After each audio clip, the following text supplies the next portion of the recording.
A follow-up tonight. The Longview City Council discussed further about the need for a new public pool for the city.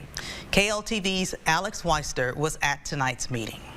Longview City Council discussed the idea of a new public pool, expanding on the idea talked about in Tuesday's work session. The pool would cost $3.5 million and be placed at Stamper Park. The work session earlier this week pointed to the council waiting to go forward until a master plan is in place, something the mayor pro tem reemphasized. If we are going to have a pool, we need a data-driven approach of where to put it. We need to take our time making sensible and timeless decisions that will transcend councils and that won't have a long-term detrimental generational impact. However, there was significant backing from other council members. It brings an element of community cohesiveness that we have missed out on for so many years.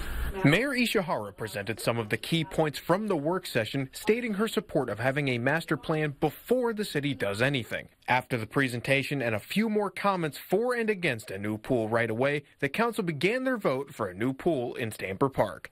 All those opposed, please indicate. Motion carries. The action item is approved. That concludes the... Alex Weister, KLTV 7 News. Council members Shannon Moore and Ray Wade have been advocates for the pool at Stamper Park. They ultimately were the ones who pushed the future of a pool to a vote, bringing a second public pool to Longview.